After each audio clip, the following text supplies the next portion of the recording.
After a 33-year leave of absence from his alma mater, I am pleased to present to you Dr. William Gates.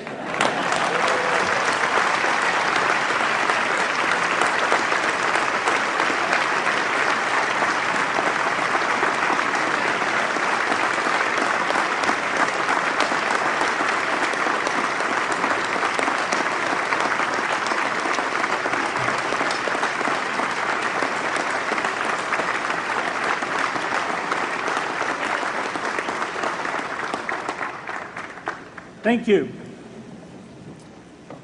President Bach, former President Rudenstein, incoming President Faust, members of the Harvard Corporation and the Board of Overseers, members of the faculty, parents, and especially the graduates. I've been waiting more than 30 years to say this. Dad, I always told you I'd come back and get my degree.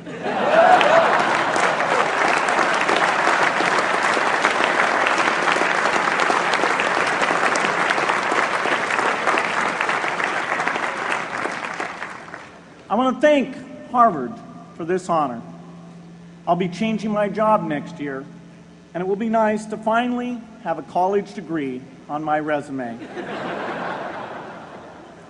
I applaud the graduates for taking a much more direct route to your degrees. For my part, I'm just happy that the Crimson called me Harvard's most successful dropout.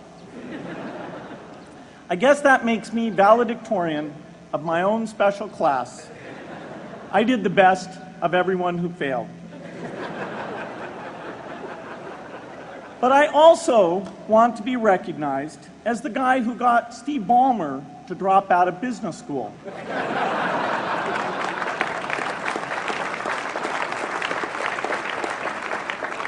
I'm a bad influence. That's why I was invited to speak at your graduation. If I'd spoken at your orientation, fewer of you might be here today.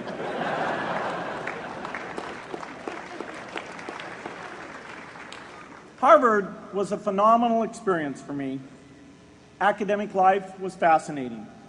I used to sit in on lots of classes that I hadn't even signed up for. And dorm life was terrific. I lived up at Radcliffe in Currier House. There were always a lot of people in my dorm room late at night discussing things because everyone knew that I didn't worry about getting up in the morning. That's how I came to be the leader of the antisocial group. We clung to each other as a way of validating our rejection of all those social people. Radcliffe was a great place to live. There were more women up there, and most of the guys were math science types.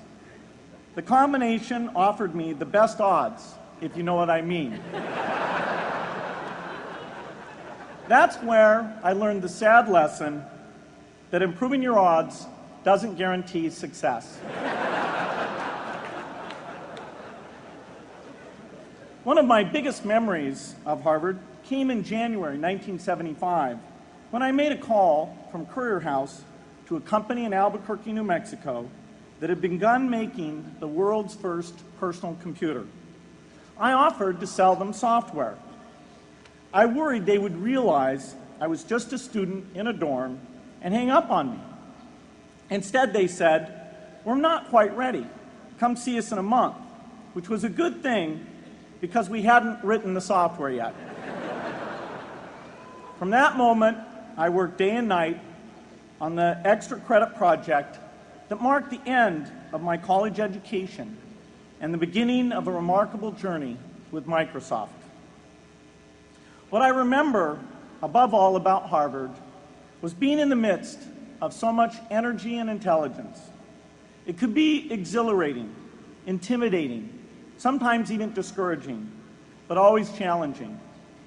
It was an amazing privilege, and though I left early, I was transformed by my years at Harvard, the friendships I made, and the ideas I worked on.